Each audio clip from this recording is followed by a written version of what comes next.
এক গ্রামে থাকতো রঘুবীর নামে এক কাঠুরিয়া।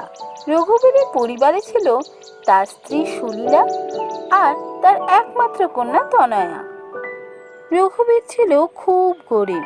তার ছোট্ট অবুঝ মেয়ে তার কাছে অনেক কিছু বায়না করত, কিন্তু ইচ্ছা থাকলেও সে তার মেয়ের ইচ্ছা পূরণ করতে পারত না। বাবা, ও বাবা, তুমি বেরোচ্ছ? হ্যাঁ রে মা, এবার বেরোই, অনেক বেলা হলো তো। বাবা, আজকে আমায় একটা জিনিস এনে দেবে? জিনিস? কি জিনিস বল? আমাকে একটা পুতুল এনে দেবে গো। দেখো না, রত্নার পুতুলটা ও আর কাল থেকে আমায় খেলতে দেবে না বলেছে। আমায় একটা পুতুল এনে দাও না বাবা। পুতুল? আচ্ছা, ঠিক আছে, আজ আসার পথে আমি নিয়ে আসবো।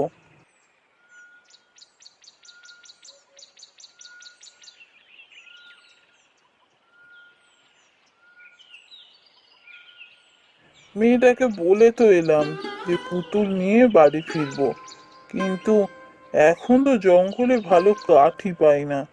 কাঠ বিক্রি না হলে আমি কি করে পুতুল কিনে নিয়ে ফিরি? মেয়েটা কত কিছুই না চায় আমার কাছে, কিছুই দিতে পারি না। দেখি আজ যদি কটা ভালো কাঠ পাই, কাঠ বিক্রি করে পুতুল কিনে নিয়ে বাড়ি ফিরবো।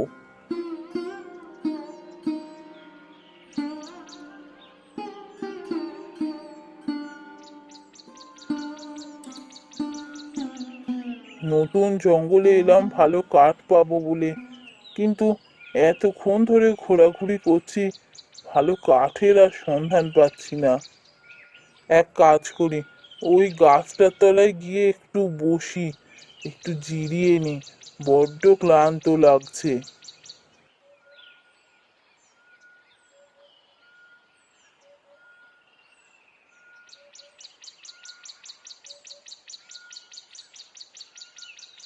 আহ, গাছের তলায় বসে যেন কি শান্তি পাওয়া যায়, কিন্তু আজ তো তেমন কাঠ পাইনি। কি হবে এবার? আমি যে ওকে বলে এলাম পুতুল নিয়ে ফিরবো, আজকে এই জঙ্গল ও জঙ্গল করতে গিয়ে কাঠই পেলাম না।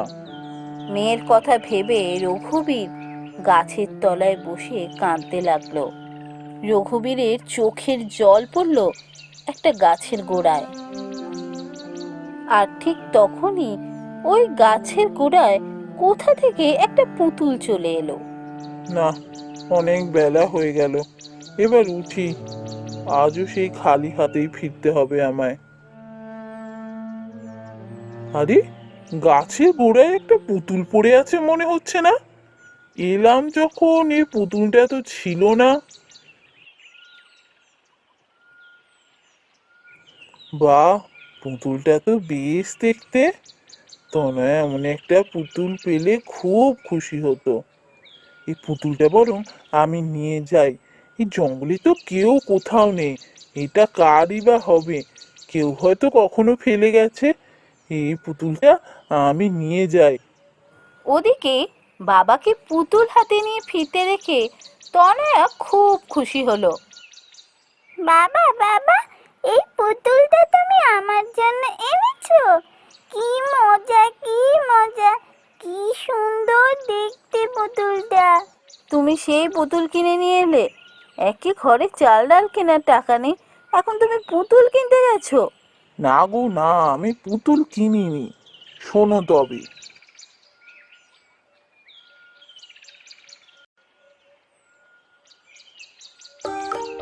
পুতুল পেয়ে তনয়া খুব খুশি। সে সারাটা দিন সেই পুতুল নিয়ে খেলা করে। তুই খুব মিষ্টি, আমার তোকে খুব ভালো লেগেছে। তোর নাম রাখলাম মিষ্টি, কিন্তু আমার কাছে তো মিষ্টি নেই, থাকলে তোকে মিষ্টি খাওয়াতাম। আরে, এখানে এক বাটি রসগোল্লা এসে গেল কোথা থেকে? মা তার মানে দিয়ে গেছে, আমার কথা শুনতে পেয়েছে মা, তাই দিয়ে গেছে। নে তুই রসগোল্লা খা, আমিও রসগোল্লা খাই। আমার রসগোল্লা খেতে খুব ভালো লাগে।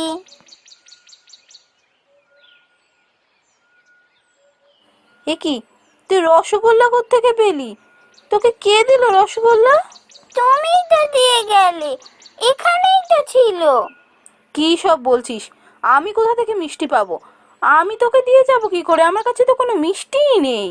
তাহলে নিশ্চয়ই বাবা দিয়ে গেছে, না হলে এখানে কোথা থেকে আসবে বলো তো? আমি দেখলাম বিছানায় আমার পাশে এই বাটিটায় রসগোল্লা রয়েছে। কি জানি রসগোল্লা কোথা থেকে পেলো, জানি না বাবা, কিছু বুঝতে পারছি না।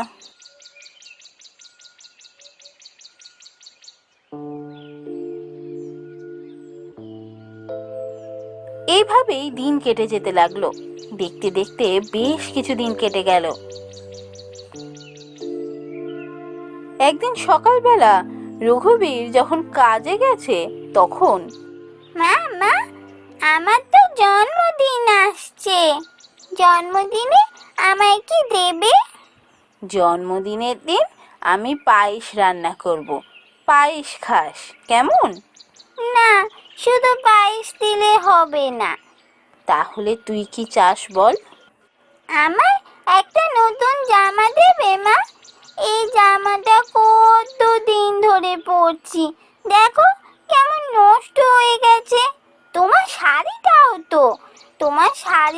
তো তুমি কত দিন ধরে পরছো, কতগুলো জায়গায় ছিঁড়ে গেছে, সেলাই করে পরছো। বাবার ধুতিটাও তাই। তিনজনের জন্য নতুন 3টে জামা কিনবো। বোকা মেয়ে, জামা কাপড়গুলো তো খুব ভালো আছে, এত তাড়াতাড়ি এগুলোকে ছাড়তে আছে? এগুলো আরো অনেকগুলো দিন পরা যাবে। এখনই নতুন জামা কাপড় কেনার টাকা আছে বল? না না না, আমি কোনো কথা শুনবই না, আমার জামা চাই চাই চাই। তুই না বড্ড জেদি হয়েছিস। ঠিক আছে, দেখছি কি করা যায়। এখন একদম এরম ভাবে কান্নাকাটি করবি না। এ কি, বিছানার উপর এগুলো কোথা থেকে এলো? কি ওগুলো? এগুলো তো সব নতুন জামা কাপড়। মা দেখো, আমি যে চাইবো সেটা বাবা জানতো, তাই আগে থেকেই কিনে দিয়ে গেছে। বাবা কত ভালো। কি ব্যাপার হলো? এখানে এই জামা কাপড়গুলো কোথা থেকে এলো? কিছুক্ষণ আগেও তো এখানে কিচ্ছু ছিল না, আমার স্পষ্ট মনে আছে। কিন্তু এই জামা কাপড়গুলো এখানে এলো কোথা থেকে? আচ্ছা, এই পুতুলটা যবে থেকে এসেছে তবে থেকে দেখছি কিছু না কিছু অদ্ভুত ঘটনা ঘটছে। পুতুলটা তো তনার বাবা পেয়েছেও খুব অদ্ভুতভাবে। এই পুতুলটা জাদু পুতুল নয় তো? হয়তো পুতুলটার জন্যই এইভাবে জাদু হয়ে সব জিনিস চলে আসছে।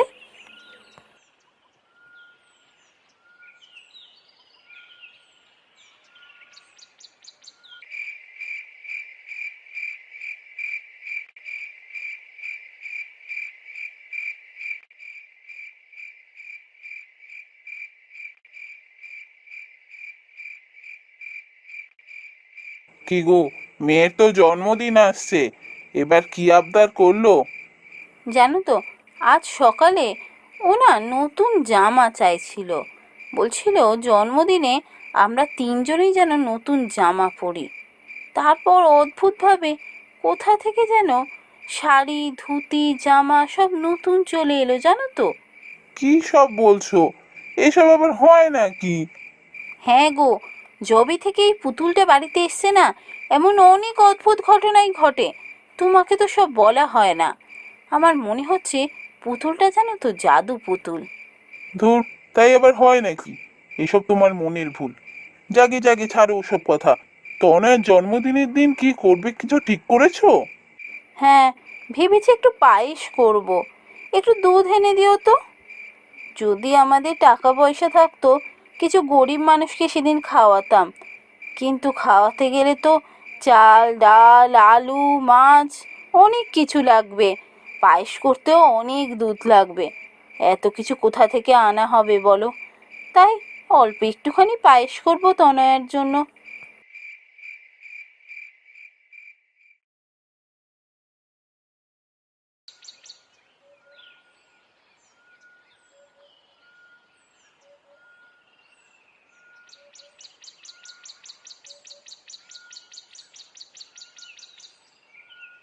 এ কি, রান্নাঘরে এগুলো কোথা থেকে এলো? কি গো, শুনছো? একবার এদিকে এসো তো। কি হয়েছে? সকাল সকাল এত চেঁচামেচি করছো কেন? কি হলো? রান্নাঘরে এসব তুমি রেখেছো? কি এগুলো? আমি কেন রাখতে যাব? দূর, আমি কি জানি এগুলো কি। সকালবেলা রান্নাঘরে ঢুকে দেখি এত বস্তা, তারপর এখানে একটা ডেকচি, এইসব বসানো আছে। এই বস্তাগুলো কি আছে দেখো তো।